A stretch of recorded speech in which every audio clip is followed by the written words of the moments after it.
ঘটনা যা ঘটবে রাজপথে পুলিশকে বলবে তোমরা এটা থামাও, আবার পুলিশ যদি থামাইতে যায় কিছু ঘটনা ঘটে তাহলে বলবে পুলিশের সব দোষ। এখন মিলিটারি রাস্তায় আছে যারা আমাদের সার্বভৌমত্বের প্রতীক, এখন আবার বলা শুরু করতেছে মিলিটারির সব দোষ। এবং এই ছেলে পেলেরা এই দেশের স্বাধীনতা সার্বভৌমত্বের প্রশ্নে মিলিটারিকে যেভাবে তারা প্রশ্নবিদ্ধ করছে, যেভাবে গালাগালি করতে, আজকেও শুনলাম তারা যে গালাগালি করলো মিলিটারি থাকার দরকার কি, দেখে দিব মারিয়ে ফেলবো, তাহলে মিলিটারি নামাইছেন কেন? ইউনূস সাহেবকে যদি আমি প্রশ্ন করতে চাই, রাষ্ট্রের সর্বোচ্চ নিরাপত্তা যাদের উপরে রাষ্ট্রের সার্বভৌমত্ব নির্ভর করে সেই সেনাবাহিনীকে আপনারা রাজপথে নামাইছেন কেন?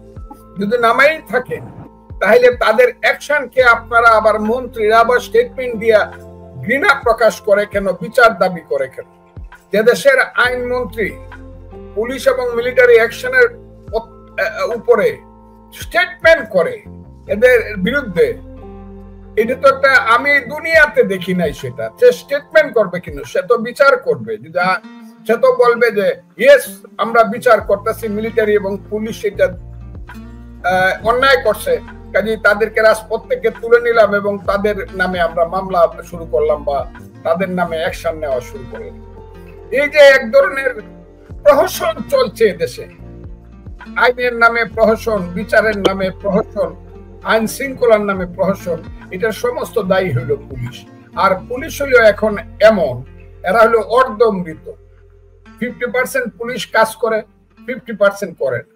কেন করে না? এরা জানে যে কাজ করলে পরে মার খামু, মোড়া খামু, মারা যামু, কিন্তু আমরা বিচার পাবো না, কারণ পুলিশ হত্যার কোনো বিচার নাই, কারণ পুলিশ কোনো মানুষের পর্যায়ে পড়ে না। আমাদের দেশে ঠাট্টা মশকরা করে একটা কথা বলে, ওই 2 জন মানুষ মারা গেছে আর একজন পুলিশ মারা গেছে। পুলিশ আজকে এইরকম হয়ে গেছে, তার মায়ের চোখের পানির কোনো দাম নাই, তার সন্তান এতিম হইলেও তার দুঃখের কোনো দাম কেউ কোনদিন, দুঃখের কোনো হিসাব কেউ কোনদিন নেয় না। এবং এটা শুরু হয়েছে 5ই আগস্টে পুলিশ হত্যার, 5ই আগস্টের ঘটনায় পুলিশের মৃত্যুর পক্ষ থেকে। পুলিশের অনেক দোষ আছে, তাদের বিচার হোক, কিন্তু নিরপরাধ পুলিশ যদি মারা গিয়ে থাকে তারা বিচার পাবে না। ও যারা মারছে তারা ইন্ডেমনিটি পাওয়া যাবে, পুলিশ হত্যার কোনো বিচার হবে না। সেই কারণে পুলিশ সমস্ত ব্যাপারে এখন ইনডিফারেন্ট থাকে এবং ভীত থাকে, এবং ভীত থাকে বলেই এই দেশের আইন শৃঙ্খলা পরিস্থিতি ঠিক হচ্ছে না। এটা হলো 1। 2 নম্বর হলো মালিক যিনি ইউনূস সাহেব এবং তার সরকার, উনি চায় দেশটা এরকমই থাকুক, গন্ডগোল লাগুক, সকালবেলা বিকালবেলা আবার একটু শান্ত হোক, আবার রাতের বেলায় আবার একটা মব জাস্টিস হোক। এইভাবে থাকলেই এই দেশে নির্বাচনের পরিবেশ কোনোদিন সৃষ্টি হবে না। আর নির্বাচনের পরিবেশ সৃষ্টি না হলে দীর্ঘদিন তারা বিনা নির্বাচনে ক্ষমতায় থাকতে পারবে। এই যে লাভ এবং লোভ, এই যে ক্ষমতার অফুরন্ত পিপাসা, সেই পিপাসাকে করার জন্য, বাস্তবায়ন করার জন্য ইউনূস সাহেব বা সরকার এই গন্ডগোলগুলো বিভিন্ন কর্নারের উৎসাহে, আমি তো জানি না সেই কর্নার কত আছে, তাদের হাতে তো সব আছে, তারা এটা লাগিয়ে রাখে। কারণ এই সরকারটা আমার কাছে খুব মারাত্মক ভাবে মনে হচ্ছে, এবং আমি এটা বিশ্বাস করি এই সরকারটা হলো আন্তর্জাতিক ষড়যন্ত্রের মাধ্যমে প্রতিষ্ঠিত একটা সরকার, যে সরকারের মূল সিদ্ধান্ত ইউনূস সাহেবের পরে আর উপদেষ্টারা নেয় না। যদিও ওই যে আরেকজন আছে, তার চেহারাটা এখন আর চিনি না আমি, তার নাম হলো আসিফ নজরুল, মারে উনি, আবার দেখতে আসে উনি, আবার উনার নামে ভুয়া স্লোগান হয়, উনি আবার 9 ঘন্টা বন্দি থাকে, লাজ লজ্জা অপমান ভয় কিছুই নাই। কিন্তু ওই আইন উপদেষ্টা আর অন্য কোন উপদেষ্টারা তেমন জানেই না, আর জানে ওই 2টা ছেলে, একজনের নাম আসিফ ভুইয়া নাকি কি ভুইয়া, সজীব ভুইয়া, আরেকজনের নাম মাহফুজ আলম। আরে আল্লাহ জানে এদের ক্ষমতা কত এবং এরা কোন পথে তাদের ক্ষমতাকে ব্যবহার করে। কাজে আমি মনে করি এই সরকার হইল আন্তর্জাতিক ষড়যন্ত্রের বলয়ের সরকার। তারাই ষড়যন্ত্র করে বাংলাদেশটাকে এমন একটা অবস্থানে নিয়ে আসছে যেখানে কোনো আইন নাই, যেখানে কোনো আইন শৃঙ্খলা নাই, যেখানে কোনো কারো আইনগত ক্ষমতার কোনো নির্ধারিত সীমানা নাই, যেখানে আইন নাই, আদালত নাই, বিচার নাই, কিচ্ছুই নাই। এই দেশ যেভাবে চলছে পৃথিবীর কোন দেশ আমি বললাম এইভাবে চলে না, এত অনিশ্চিত দেশ এটা হয়েছে। সেই কারণে এখানে এইসব কাজগুলা হচ্ছে। তবে আমি একটা জিনিস অবশ্যই বলবো, নুরুল হক নূরের উপরে এতটা আক্রমণ না করলে হতো বোধহয়, কারণ আর্মি এবং পুলিশ যেহেতু ছিল তারা তাদেরকে গ্রেপ্তার করে নিয়ে যেতে পারত। কিন্তু তার এই ধরনের আহত হওয়ার ব্যাপারে আমি দুঃখ প্রকাশ করছি। এটা সত্যি, আমি দুঃখ প্রকাশ করি। একজন রাজনৈতিক নেতাকে করে পিঠের কোমর ভেঙে ফেলা, মাজার কোমর ভেঙে দেওয়া উচিত না, আমি এটা মনে করি। তবে এটা আমি মনে করি প্রত্যেক মানুষের, প্রত্যেক দলের যদি জাতীয় পার্টিকে নিষিদ্ধ না করা পর্যন্ত সে তো তার রাজনৈতিক কর্মকাণ্ড চালিয়ে যেতেই পারে। এবং এই কারণে প্রতিদিন গিয়ে তার অফিস কেন আক্রমণ করতে হবে, সরকারের কাছে দাবি করতে হবে। যমুনাতে গিয়ে যে আপনি যেমন, বা শাহবাগে গিয়ে যেমন দাবি করে আওয়ামী লীগ বন্ধ করছে, তাদের জন্য তো শাহবাগ আছে, শাহবাগে গিয়ে দাবি করে জাতীয় পার্টি বন্ধ করে দিলেই হয়। এটার পক্ষে বিপক্ষে আমি কোনো কথা বলবো, কিন্তু একজনের অফিস আক্রমণ করে সেই অফিস পুরাই দিতে হবে, ওই একটা অফিস দখল করে ফেলতে হবে এবং সেই অফিসে আবার অন্য ব্যানার টানা দিতে হবে। এই যে অপসংস্কৃতি চলছে, এই যে অপরাধ চলছে, এই যে অন্যায় চলছে, এইটা থেকে আমাদের বিরত থাকা উচিত বলে মনে করি। এবং কবে হবে এটা আমি জানি না। এই ঘটনাটা ঘটছে পরশুদিন। আমার মনে হয় না ভারত উপমহাদেশে এই ধরনের জঘন্যতম বেআইনি ঘটনা কোথাও ঘটেছে। আমি নিজে অবশ্য শিকার হয়েছি, মব জাস্টিসের শিকার, বা মব কি, আমার ভাই সুন্দর ভাষা বললেন, মগের মুল্লুকের শিকার আর কি। সেই শিকার আমি হয়েছি। 25 তারিখ 26 তারিখে আমার বাসার সামনে এসেছিল, তারা অনেক জঘন্য কাজ করেছে। আইন শৃঙ্খলা রক্ষাকারী বাহিনী আমি অনেক ধন্যবাদ দিব, খুব ভালো কাজ করছে পুলিশ এবং সেনাবাহিনী আমাদের। তারা হলে আমি সেদিন রক্ষা পেতাম না, আমি যে বাসায় বা যেখানে থাকি আমরা সেদিন রক্ষা পেতাম না। তারা ভালো কাজ করছে, কিন্তু আইন শৃঙ্খলা বাহিনীকে, সামরিক বাহিনী এবং পুলিশকে যখন নিজেদের কাজে লাগানো হয় এবং তাদেরকে যখন ব্যবহার করা হয়, যারা মুক্তিযুদ্ধের পক্ষে কথা বলার জন্য ৭১-এর মঞ্চের মাধ্যমে যারা অফিসিয়ালি, মানে রিপোর্টার্স ইউনিটির অফিস ভাড়া নিয়ে রিপোর্টার্স ইউনিটের কমিটির নিয়মিত, মানে কি বলবো, পারমিশনে, অনুমতি নিয়ে মিটিং করলো। কিন্তু আমি দেখলাম, শুনছি পরে নাকি অনেক পরে একটা বিবৃতি তারা দিয়েছে রিপোর্টিং ইউনিটি কমিটি, কিন্তু তাদের প্রথমেই দাঁড়ানো উচিত ছিল যে আমরা এটা পারমিশন দিয়েছি, এখানে এসে তোমরা এইসব মব করতে পারবে না। এবং আমি আজকে খবর নিয়েছি যারা এইসব কাজ করেছে তারা ওই মতিঝিল এলাকা থেকে ধরে সেগুনডালা বাজার এলাকা পর্যন্ত ওই মব জাস্টিসের যে রাস্তার ছেলেপেলেরা এবং তাদের নেতৃত্ব দিয়েছে শিবির জামাতের লোকেরা। আমার কাছে মনে হয়েছে আমার চোখটা অন্ধ হয়ে গেলে ভালো হতো, যেভাবে লতিফ সিদ্দিকীকে অপমান করা হয়েছে, 87 বছরের লতিফ সিদ্দিকী, মুক্তিযুদ্ধের প্রধান সংগঠক টাঙ্গাইলের লতিফ সিদ্দিকী, যেভাবে মঞ্জুরুল আলম পান্না সাংবাদিককে যেভাবে হেনস্থা করা হয়েছে, গায়ে হাত দিবে, পিটিয়ে মেরে ফেলবে, ভয়ে ভয়ে চিৎকার করে কার্জন সাহেব বলতেছিলেন। আমি বিশ্ববিদ্যালয়ের প্রফেসর, ঢাকা বিশ্ববিদ্যালয়ের প্রফেসর, তারপরে যেভাবে তাকে হেনস্থা করা হয়েছে।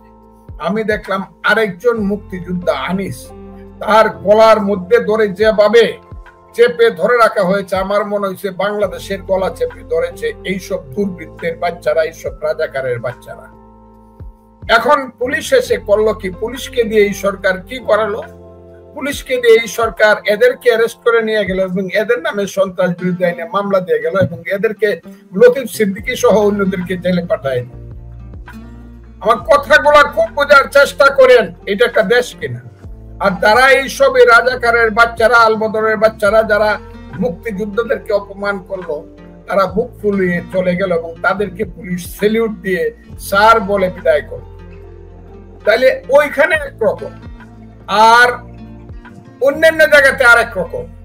এখন আমার কথাটা হচ্ছে, যদি আপনি নির্বিঘ্নে আইন শৃঙ্খলা রক্ষাকারী বাহিনী, সেটা মিলিটারি হোক, সেনাবাহিনী হোক, বিডিআর হোক, বিজেপি হোক অথবা পুলিশ হোক, তাকে যদি আপনি কাজ করতে না দেন আজকের ইচ্ছা মতো, একই অপরাধে দুই ধরনের অর্ডার দেন, একই অপরাধে দুই ধরনের অ্যাকশনের অর্ডার দেন, তাইলে সে আইন শৃঙ্খলা বাহিনী তো দ্বন্দ্বে পড়ে। তারা তো মনে করে আমরা তো এখানে কেউ না, আমরা তো সরকারের ইচ্ছার অধীন চাকর, আইনের অধীন তো আমরা চাকর না।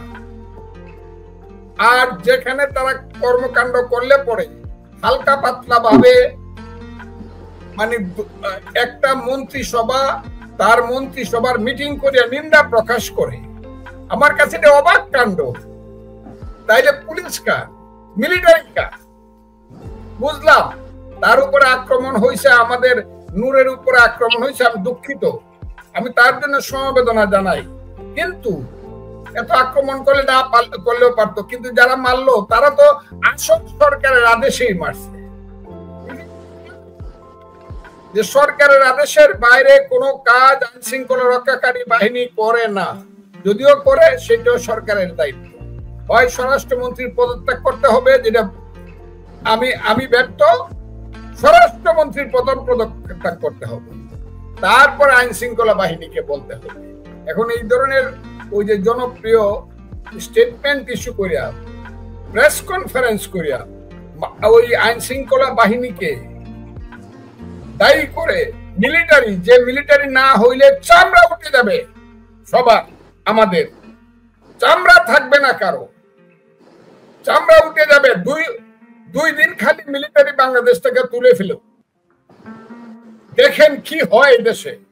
কি ওই যে একটা ছেলে বলছে মাহফুজ আলম এই দেশে গৃহযুদ্ধ হবে, সিভিল ওয়ার হবে, সেটি হবে। সেই মিলিটারিকে আপনারা এইভাবে অপমান কেন করছেন? বরং আমি মনে করি আমাদের নেতা জনাব তারেক রহমান সাহেব যে স্টেটমেন্টটা করছে, যে আগে নিজেকে সংশোধন করেন। আগে বাংলাদেশে গত 1.5 বছর 1 বছর 1 মাস যাবত যে মত করিয়া যে অপরাধ করছেন, যে অপরাধের আপনার ইউনূস সাহেবদের কোনো সীমা নাই, পরিসীমা নাই, তারপরেও মানুষ মাফ করতে পারে। এখন থেকেও যদি সেই মতকে আপনারা ফিরান, কি বলবো আপনাদেরকে, 10টা 5টা ছেলে আইসা সবাইকে আইসা পিটায়, সব বুকার মতো দাঁড়ায় থাকে, সেই মতকে আপনারা ফিরান না, এই দেশে কি হবে আমি জানি না। তবে আমার মনে হয় নিশ্চিতভাবে জনাব তারেক রহমান সাহেব যাতে আগামী দিনে ভালোভাবে চলে একটা স্টেটমেন্ট করেছেন, সেই স্টেটমেন্টের পথ ধরে আগানো উচিত। আর বাংলাদেশের ওই যেটারে কি কয়, last resource, last hope of the people of our country, শেষ ভরসা যে সেনাবাহিনীর উপরে, তারে আর মাইরেন না। কেসকিবান্দির ফুত আমি কই, এখন আর কই না, এদেরকে কেসকিবান্দির ফুত নাই বা কইলাম। এইসব 2 পয়সার মানুষেরা ওই সেনাপতিকে বাতিল করে দিব, বাড়িঘর ভাঙিয়ে দিব, ক্যান্টনমেন্টের ইট খুলে নিয়ে আসবো, ডিজিএফআই অফিসে আগুন লাগাই দিব, এইসব বইলা এমন সাহস এইসব বাড়ছে যাদের 2 পয়সার দাম নাই বাংলাদেশের সমাজে, কুত্তাও যাদেরকে জিজ্ঞাসা করে না, সেই সব লোকেরা এই দেশটাকে সর্বনাশ করতেছে।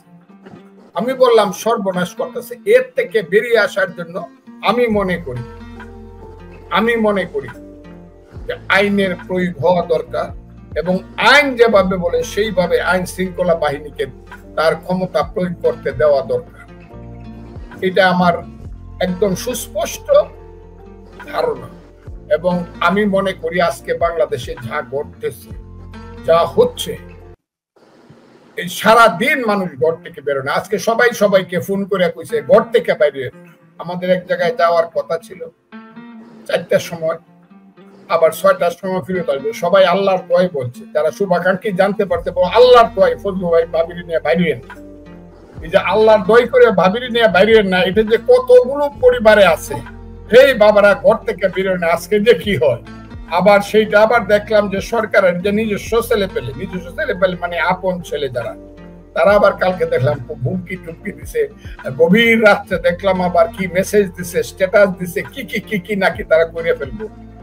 যদি ইউনূস সাহেব আর তার মন্ত্রিসভা বা তার ওই সব অবৈধ লোকজনের যদি সমর্থন না থাকে, বাংলাদেশে না ঢাকা শহরে 500 লোকের মিছিল করার ক্ষমতা তাদের নাই। 50 জন লোকের মিটিং যারা করতে পারে না, তারা 50,000 লোকের শক্তি দেখায়। এইটাই হলো বাংলাদেশের সবচেয়ে বড় দুর্ভাগ্য। হে মোর দুর্ভাগা দেশ, একটা সময় আসছে বলতে হবে, হে মোর দুর্ভাগা দেশ, যাদের করেছ তুমি অপমান, অপমানে হতে হবে তাদের সবার সঙ্গে। এটা হলো আমার। জনাব ফজলুর রহমান, জনাব আবু আলম শহীদ খান, আমি আপনাদেরকে আমাদের প্রতিষ্ঠানের পক্ষ থেকে 2 মিনিট সময় নিব। আমি শুধু একটা কথা, ফজলুর রহমান আজকে জাতির একজন, আমি বলছি আপনারা দুজনই ইতিহাস প্রতি আমাদের সৌভাগ্য যে এই প্রজন্ম, আমাদের প্রজন্ম পর্যন্ত আপনারা দুজন মুক্তিযুদ্ধের জীবন্ত কিংবদন্তি আপনাদের সামনে আমরা দেখতে পাচ্ছি। যে ঘটনাগুলো গত এই 1 বছরে ঘটে গেছে, মুক্তিযোদ্ধাদের গলায় জুতার মালা দেখেছি আমরা, আমাদের এই প্রজন্মের বুক কেঁপে ওঠে। এবং আমার বন্ধু, আমার সহকর্মী, সাবেক সহকর্মী, আমার স্নেহের ছোট ভাই মঞ্জুর আলম পান্না আদালতে যে কথা বলছিলেন, আপনারা জাতির সূর্য সন্তান, তাদেরকে পাশে পাওয়া, তাদের সঙ্গে পাশে থাকা আমরা পূর্ণ মনে করি। তাদের এই অপমানের জায়গাটা আমাদের জাতির, ফজলুর রহমান যেটা বলছেন যে অল্প কয়েকটা ছেলে সারা বাংলাদেশকে আজ এই অবস্থায় নিয়েছে, কিন্তু লক্ষ লক্ষ নিশ্চয়ই মুক্তিযুদ্ধের প্রজন্ম আছে এবং তাদের পক্ষ থেকে, আমাদের ছোটই পরিসর থেকে আপনাদের সে অপমানের জ্বালা বা কষ্টের জায়গাটা আমরা ঝাড়াই না দিতে পারলো, আমাদের পক্ষ থেকে লক্ষ লক্ষ এবং আমাদের প্রজন্ম থেকে আপনাদেরকে লক্ষ কোটি সালাম। এই প্রসঙ্গটা আমি আসতাম এই ঢাকা রিপোর্টার্স ইউনিটিতে যে ঘটনাটি ঘটেছে, আমি একটু আবু আলম শহীদ খানের কাছ থেকে, আমরা আবারও রাজনীতির একটা প্রসঙ্গ দিয়ে শেষ করবো ছোট করে, আমি একটু জানাবো আবু আলম শহীদ খান, আপনার কাছে কোনো খুঁটিনাটি প্রশ্নে না গিয়ে এই দিনটি, সেই সময়টুকু আপনার কেমন লেগেছে, আপনার অনুভূতিটা একজন মুক্তিযোদ্ধা হিসেবে, সেগুলো ইতিহাসে কোথাও না কোথাও থাকুক, আমাদের এই ছোট পরিসরে এই গুগলে থেকে যাক, যে আপনার সেই মুহূর্তটা কেমন লেগেছে, আর আপনি কি দেখতে চান এই জাতিকে একজন মুক্তিযোদ্ধা হিসেবে সেই সময়টা। ফজলুর রহমান তিনি দূর থেকে দেখে তার প্রতিক্রিয়া জানিয়েছেন, সেখানে লতিফ সিদ্দিকী বা তারপর মুক্তিযোদ্ধা না হলেও হাফিজুর রহমান কার্জন বা আমাদের প্রজন্মের ছেলে মঞ্জুর আলম পান্না, তার স্ত্রী সন্তান কি অবস্থায় আছে আমরা জানি কম বেশি। এই যে সিচুয়েশনটা তৈরি হয়েছে ওখানে, মানে এটার অর্থটা কি, আপনি কিভাবে দেখেছেন, আপনার সেই অনুভূতি একটুখানি জানতে চাই জনাব আবু আলম শহীদ খান। না, এগুলোর তো নিন্দা করার ভাষা খুঁজে পাওয়া কঠিন, খুবই নিন্দনীয় এবং খুবই ঘৃণ্য কাজ হয়েছে। এবং সেখানে কিন্তু আইন শৃঙ্খলা বাহিনীর যেভাবে দায়িত্ব পালন করা দরকার ছিল সেটা তারা করেননি। এবং এটা তো বোঝাই যায় যে সরকারের নির্দেশে, মানে আমরা অতীতে যেটা দেখেছি যে অতীতে ফ্যাসিস্ট সরকারের পেটোয়া বাহিনী হয়ে গেছিল পুলিশ বাহিনী, এখনো তো একই অবস্থা। আপনার অবস্থার কেন পরিবর্তন হবে না? আপনার যদি সুশাসন চাই, আমরা যদি আইনের শাসন চাই, অবশ্যই তাদেরকে আইন অনুযায়ী কাজ করার সুযোগ দিতে হবে। আপনি এদেরকে এইভাবে নষ্ট করতে পারেন না এবং এদের উপরে আপনি এই দায় চাপাই দিতে পারেন না। আমরা একটা সুশাসনের দেশ চাই, আমরা একটা উদারনৈতিক বাংলাদেশ চাই, আমরা মানবিক বাংলাদেশ চাই, উদার গণতান্ত্রিক বাংলাদেশ চাই। এই শ্বাসরুদ্ধকর পরিস্থিতি আমরা চাই না। দেশে কিন্তু একেবারে শ্বাসরুদ্ধকর পরিস্থিতি। এই যে ফজলুর ভাই যেটা বললেন যে তাকে যখন বলে আল্লাহর ওয়াস্তে আপনি ভাবিকে নিয়ে আজকে বের হন না, মানেটা কি? এটা তো বোঝা যায় না যে এই দেশটা কি আমার দেশ? আমি এখানে একজন নাগরিক, আমি স্বাধীনভাবে ঘোরাফেরা করব, আমার মতামত প্রকাশ করব। আপনার ভিন্ন মত থাকতে পারে, সেই মতকে আমি শ্রদ্ধা করি। আপনার ভিন্ন মত আপনি প্রকাশ করেন, কিন্তু ভিন্ন মতের জন্য আপনি কি আমার গলা কেটে দিবেন, আমার গলায় জুতার মালা দিবেন, আমাকে মব দিয়ে লাঞ্ছিত করবেন? এটা তো হতে পারে না। এটা তো মানবিক বাংলাদেশে এটা হতে পারে না। সুতরাং এটা ইউনূস সরকারকে এই দায়িত্বটা নিতে হবে। তারা দায়িত্ব তো নিয়েছেন, এখন দায়িত্ব নেওয়ার পরে তারা যদি এটাকে নিয়ন্ত্রণ করতে না পারেন, দেশটাকে যদি শ্বাসরুদ্ধকর পরিস্থিতির মধ্যে আরো ঠেলে দেন, তাহলে তো এই দেশের কি হবে সেটা নিয়ে তো আমরা আসলেই আমি একেবারে হতাশ হয়ে যাই মাঝে মাঝে। কিন্তু হতাশার মাঝেই তো আমাদের আশা খুঁজতে হবে। আমি নিশ্চয়ই মনে করি যে বাংলাদেশ যে লক্ষ মানুষের প্রাণের বিনিময়ে যে দেশটা স্বাধীন হয়েছে, লক্ষ নারীর সম্ভ্রমের বিনিময়ে যে দেশটার স্বাধীনতা অর্জন করেছি আমরা, এটা বৃথা যাবে না। বাংলাদেশ টিকার জন্য আসছে, বাংলাদেশ থাকবে, আমাদের মুক্তিযুদ্ধ থাকবে, আমাদের স্বাধীনতা যুদ্ধ থাকবে, আমাদের জাতীয় সঙ্গীত থাকবে, আমাদের জাতীয় পতাকা থাকবে। আমরা এই সবকিছু নিয়ে সামনে এগিয়ে যাব, যত কথা যত বাধা আসুক। তাদের যে কথা বা অভিযোগ যেটাই বলি বা যেটা রং লাগানো হচ্ছে, বলা হচ্ছে যে মানে আপনারা মুক্তিযোদ্ধারা যখন যেখানে গিয়ে মুখ খুলছেন, জনাব ফজলুর রহমান ওনার ক্ষেত্রে যেটা হয়েছে, উনি বেসিক্যালি মুক্তিযুদ্ধ বিরোধী শক্তির বিরুদ্ধে কথা বলেন, উনি মুক্তিযুদ্ধের পক্ষের কথা বলেন, আপনিও কথা বলেন।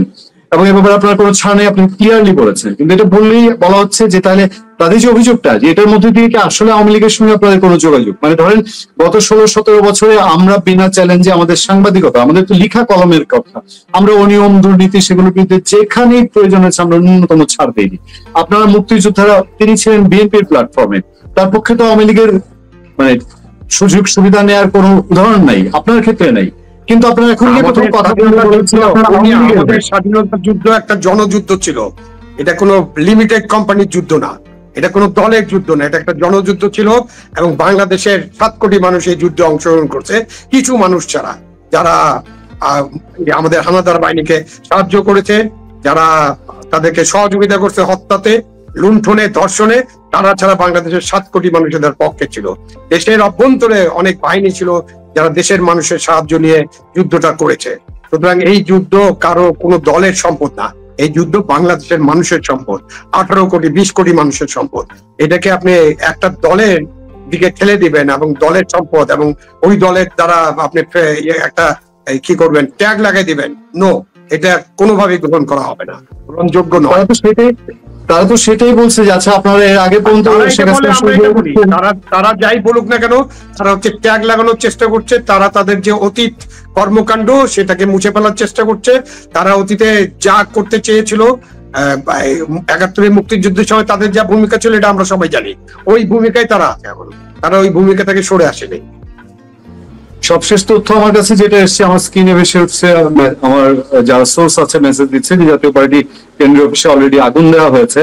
আমি এই প্রসঙ্গটা দিয়ে আবার ফজলুর রহমানের কাছে জানতে চাই যে আমি যে জায়গাটা ছিলাম, যে মানে এখন কেন এটা হচ্ছে, এখন এটা হওয়ার অর্থ তাহলে কি জাতীয় পার্টিকে নিষিদ্ধ করার এই প্রেক্ষাপটে এটা যে মুরগের সামনে দিয়ে এই ঘটনা তৈরি হয়, এবং এই যে আগামীকালকে মিটিং আছে, এখন কিছু লোক দাঁড়িয়ে যাবে, ওই আওয়ামী লীগ নিষিদ্ধের যে ব্যাপার ছিল, আর কেনই এই জাতীয় পার্টি নিষিদ্ধের ব্যাপারটা এখন আসছে, এটার সঙ্গে কিসের সম্পর্ক, এটা একটু যদি আবার শহীদ খান আপনি বলতেন, যেন আমি একটু চাই। এখন একটা সম্পর্ক হতে পারে যে আমরা এখন একটা নির্বাচন যে সামনে আসছে এবং প্রধান উপদেষ্টা যে নির্বাচনের কথা ঘোষণা করেছেন, আজকে প্রেস উইং এর যে বক্তব্য সেখানে নির্বাচনের ব্যাপারটা বলা হয়েছে না, তারা নির্বাচন করতে চান। এখন এই নির্বাচনকে কেন্দ্র করে নির্বাচন থেকে ভন্ডুল করা, নির্বাচন পিছিয়ে দেওয়া, ডিলে করা, এটা নানান অভিসন্ধি আছে, তার মধ্যে এটা একটা হতে পারে এক নম্বর।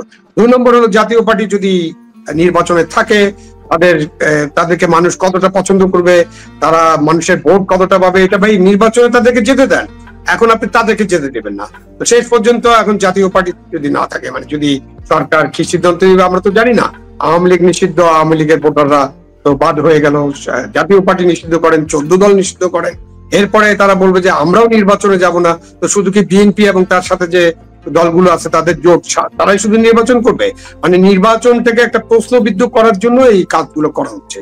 এখন এটা নিয়ে তো আরো অনেক বড় আলোচনা আছে, আলোচনা করতে হবে, আর আজকে এইটুক পর্যন্ত বলতে পারি আমি যে এইগুলো হলো সব নির্বাচনকে কেন্দ্র করে ঘটানো হচ্ছে, পরিস্থিতি তৈরি করা হচ্ছে।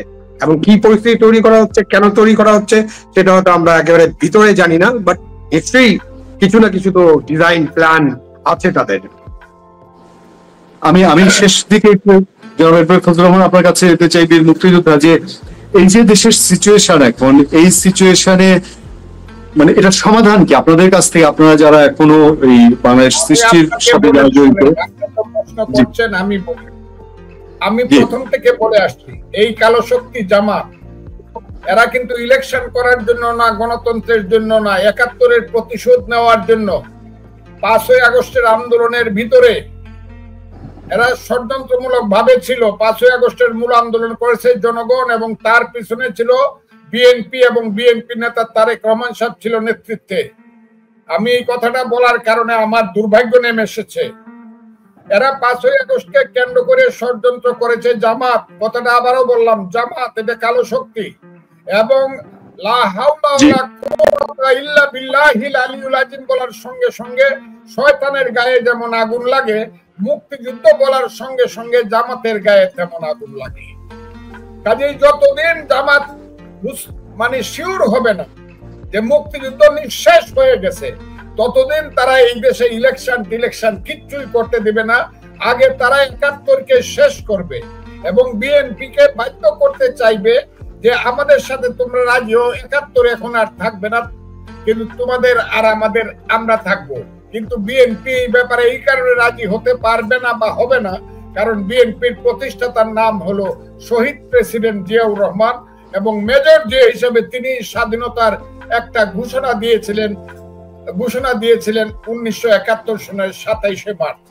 এবং বিএনপি দেশে এখন পর্যন্ত একটা হাত এমন ভাবে রেখে দিয়েছে শক্ত করে, যে কারণে সংবিধান ধ্বংস করতে পারছে না জামাত, যে কারণে এই দেশে এখন পর্যন্ত এই দেশটার নাম বাংলাদেশ রাখতে পারছে না। এইখানে বিএনপির অ্যাকশনের উপরে নির্ভর করবে এই দেশের জামাত কি করবে না করবে। কারণ বিএনপি একবার যদি বলে এনাফ ইজ এনাফ, জামাতকে যদি বলে এনাফ ইজ এনাফ, অনেক ধৈর্যদর্শী আপনারা আমাদের সাথে আমাদের আস্তিনের নিচে ২০ বছর বাইচে গেছেন, এখন হয়েছেন মির্জাফরের সন্তান মোহাম্মদ আলী বেগ, ওই যে মোহাম্মদ বেগ হয়েছেন, এখন সাবধান। বিএনপি যদি এই কথাটা বলতে পারে জামাত থেমে যাবে এবং এই দেশের সমস্ত নির্বাচনের পরিবেশ সৃষ্টি হবে। জামাত ইলেকশনে যাবে কি যাবে না, এরা যে এই জিনিসটা সৃষ্টি করছে এবং এই ধরনের একটা অন্ধকারের দিক সৃষ্টি করছে, ইলেকশন না গেলে ইলেকশন হবে না। এখন জাতীয় পার্টি আসবে ইলেকশনে, এই কারণে তাদের মধ্যে একটা শঙ্কা দেখা দিয়েছে। আরেকটা কথা আমি বলি, জামাত ইলেকশনে যদি বিএনপি তো ইলেকশনে আসলে, এইবার যদি আওয়ামী লীগ ইলেকশনে আসে, যেটা আসতে পারবে না, তারপরে বলি বিএনপি প্রথম ইলেকশনে অবশ্যই রাষ্ট্র ক্ষমতায় যাবে। আওয়ামী লীগ হোক যেই হোক বিএনপি যাবে, কিন্তু জামাত একটা শঙ্কা আছে, তাহলে তো আমরা বিরোধী দল হইতে পারবো না জাতীয় পার্টি আসলে। জামাত এটা বুঝতেছে না, তোমাকে বদিবে যে গোকুলে বাড়িছে সে। তোমরা যে মুক্তিযুদ্ধকে হত্যা করতে চাচ্ছ, তোমরা যে মুক্তিযোদ্ধাদেরকে হত্যা করতে চাচ্ছ, আওয়ামী লীগ আসুক আর না আসুক, এমনও তো হতে পারে প্রত্যেক জায়গায় একজন মুক্তিযোদ্ধা দাঁড়ায় বলবে আমি মুক্তিযুদ্ধের সন্তান, আমি তোমাদেরকে অনুরোধ করি মুক্তিযুদ্ধকে বাঁচানোর জন্য তোমরা আমাকে একটা ভোট দাও। সেই ভোটটাও এমন হবে যে বিএনপি ফার্স্ট হইব, ওই মুক্তিযোদ্ধারা সেকেন্ড হইব, আর জামাতরা বহু দূরে থার্ড হইব। এই কারণে তারা আর কাউকে, আমি বলে দিলাম এটা হলো আমার অ্যাজাম্পশন না, এটা আমার অ্যাজাম্পশন না, আমি এটা মানে অনুমান করতেছি না, আমার নির্দিষ্ট কথা বলতেছি। ইমরান খানের মতো পাকিস্তানে যে ঘটনা ইমরান খানের দল ঘটাইছে, এই ঘটনা বাংলাদেশে ঘটবে। সব জায়গাতে একজন মুক্তিযোদ্ধা দাঁড়ায় ৩০০ সিটে, তাকে সবাইকে মারবেন আপনারা, আওয়ামী লীগ আসবে না, দাঁড়ায় বলবে আমার মার্কা হইল টেলিফোন, মোবাইল মার্কা বলবে, তখন দেখা যাবে জামাত ৩ নম্বরে চলে গেছে। কাজে তারা কাউকে আসতে দেয় না, এবং ইলেকশনে তারা যতক্ষণ পর্যন্ত জামাত নিশ্চিত না হবে যে বিএনপি তাদেরকে ফেভার করিয়া কিছু সিট দিয়া তাদেরকে বিরোধী দলে না আনবে অথবা তাদের সাথে সরকারে না আনবে, ততক্ষণ পর্যন্ত জামাত বলবে পিআর লাগবে, সিআর লাগবে, সিএস লাগবে, কাউলা লাগবে। আমরা যেহেতু মুসলমান একটা করে বিয়া করছি, আমরা তো শরীয়তে 4টে বিয়া করতে পারি, আরো 3টে বিয়া করায় দিতে হইব, না হইলে আমরা ইলেকশনে যাব না। আর এই ছেলেরা বলবে কালো গায়ের দুধ দিবা, দুধ খাওয়ার বাকি দিবা, তা না হলে আমরা ইলেকশনে যাব না, এটা বলতে থাকবে। কিন্তু এটা দিছে, আর এইটার সমস্ত কিছুর মালিক হইল জনাব অধ্যাপক মোহাম্মদ ইউনূস, নোবেল লরিয়েট। হাকিম হইয়া হুকুম করো, পুলিশ হইয়া ধরো, সর্প হইয়া দংশন করো, পূজা হইয়া যারো, আমার কথা শেষ। ধন্যবাদ। আমি সবশেষ একটা গুরুত্বপূর্ণ ইস্যুতে শুধু আপনাদের একটু ছোট্ট করে 2 মিনিট করে মতামত নিয়ে আজকে শেষ করব, বিদায় নিব। সেটা হচ্ছে লাস্ট 1 মিনিট শুধু একটা জিনিস, যে মানুষ, সারা দেশের মানুষ একটা আজকে সেই গত 24 ঘন্টায় যে আমরা কার মাধ্যমে চলছি, আমরা একটা রাষ্ট্রে তো চলছি, সেই রাষ্ট্রটা কে চালাচ্ছে? সরকারের ডক্টর ইউনূস বা উপদেষ্টারা, সেনাবাহিনীর মতো একজন, সেনাবাহিনীকে নামানো হয়েছে তো আইন শৃঙ্খলা চরম অবনতি ঠেকানোর জন্য, তারা ভূমিকা নিয়েছে, এখন এটার নিন্দা জানাচ্ছে সরকারের ভিতর থেকে, সরকারই এটার নিন্দা জানাচ্ছে। তাহলে আমাদের এই দেশটা চালাচ্ছে কে? ফজলুর রহমান আবু নবীন শহীদ খান দিয়ে 1 মিনিট বলবে আমার ভাই, আমি 1 মিনিট বলছি এই কারণে, 7ই জানুয়ারি 2024 সন যখন শেখ হাসিনা সব ইলেকশন করে ফেললো, 8ই জানুয়ারি যুগান্তরের ইউটিউবে আমি একটা সাক্ষাৎকার দিয়েছিলাম। ইউটিউবের সাক্ষাৎকারে আমার প্রশ্ন করা হয়েছিল, এখন তো একদম শেখ হাসিনা কনফার্ম হয়ে গেল আগামী 5 বছর ক্ষমতায় থাকবে, তার তো সার্টিফিকেট হয়ে গেল। আমি বললাম না। বললো আপনি কেমনে বলেন, কে ফিরাবে? আমি তখন আঙ্গুল তুল্লা বলছিলাম ওই যে আর ওই যে আল্লাহ, সেই আল্লাহর যে সৃষ্ট আশরাফুল মাখলুকাত মানুষ, তারা ফিরাবে। শেখ হাসিনা 6 মাসের বেশি ক্ষমতায় থাকতে পারবেন। আমি আজকেও বলছি যে দেশ কি হবে জানেন? আমি আল্লাহর উপরে ভরসা করতে করে বলছি, দেশের মানুষ দেশ ঠিক করবে। এই দেশের 18 কোটি মানুষ এই দেশ ঠিক করবে। কোন লোকের মাতাব্বরি ষড়যন্ত্র চলবে না, কারণ এই দেশের মালিক হলো বাংলাদেশের জনগণ। মালিকেরা কিন্তু এক সময় সব নেতারে বলবে, সব দলকে বলবে সাবধান, আমরা কিন্তু তোমাদেরকে পাহারাদার রাখছিলাম, এখন কিন্তু বিদায় করে দিলাম, 1 মাসের বেতন লইয়া বিদায় হও। এটা কিন্তু করবে, আমি বলে দিলাম। এটা খুব দূরে না, কিন্তু খুব দূরে না। তবে এইখানে একটা জিনিস আসতে হবে, লাইট আসতে হবে, লাইট, আলো আসতে হবে। আর একটা দেশের লাইট হইলো, যেমন ইসলামের লাইট হইলো হযরত মুহাম্মদ সাল্লাল্লাহু আলাইহি ওয়াসাল্লাম, লিডার। একটা লাইট আসতে হবে। লাইট মিন্স লিডার, পাওয়ার মিন্স পিপল। লাইট আসতে হবে। লাইট যেন একটু দূরে রয়েছে, লাইটটা আইসা পড়বে তারা, এই কথাটা বললাম। এবং সেই দিন যাবে আল্লাহ এবং সরাবে এদেরকে। কথাটা কয়ে দিলাম, ক্লিয়ার, এর কোনো বিকল্প নাই। জনাব আবু আলম শহীদ খান, দেশ কে চালাচ্ছে? জনগণ তো না। তারপরে এটা এমন একটা প্রশ্ন যে এর কোনো উত্তর এই মুহূর্তে নাই।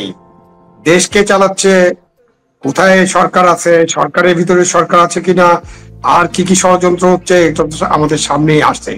সুতরাং দেশটা তো চলছে না, চালাচ্ছে কে? চলছেই তো না। সুতরাং এটা চলছে না, এটাকে ঠিক করে চালানোর জন্য আমাদের দেশটা চলছে না, এটাকে ঠিক করে চালানোর জন্য আমাদের যারা আছেন, আমাদের এখনো আমি অনুরোধ করব ডক্টর মোহাম্মদ ইউনূসকে, যিনি সরকার প্রধান, উনি যেন দেশটা ঠিক মতো চালানোর জন্য আমাদের যে সুশাসন এবং আইনের শাসনের মধ্য দিয়ে দেশটা চলে, এইটার ব্যাপারে উনার যে কমিটমেন্ট আছে, সেই কমিটমেন্টটা যেন উনি রক্ষা করেন। উনি যেন আমাদের সেনাবাহিনী, আমাদের পুলিশ, আমাদের অন্যান্য যে আইন শৃঙ্খলা বাহিনী আছে, আমাদের যে সিভিল সার্ভিস এবং জুডিশিয়ারি, তাদেরকে যেন বলেন যে দেশটাকে তারা যাতে ঠিক মতো চালানোর চেষ্টা করেন। ওনারা তো উপরে বসে আছেন, এবং যারা চালাবেন তাদেরকে চালাতে দেন। এবং কোথাও কেউ কোনো অন্যায় করলে অবশ্যই বিচার করবেন, কোথাও কেউ কোনো ব্যত্যয় করলে তাকে শাস্তির আওতায় আনবেন, কোথাও কেউ কোনো অন্যায় করলে আপনি তদন্ত করবেন, কমিশন করবেন, সব ঠিক আছে। কিন্তু এইভাবে দেশটা চলতে পারে না, দেশ চলছে না। এবং এইরকম ভাবে যদি চলতে থাকে, তাহলে আমরা কোথায় যাচ্ছি আমি জানি না, একেবারে অন্ধকার গুহার মধ্যে ঢুকে যাচ্ছি আমরা। ধন্যবাদ।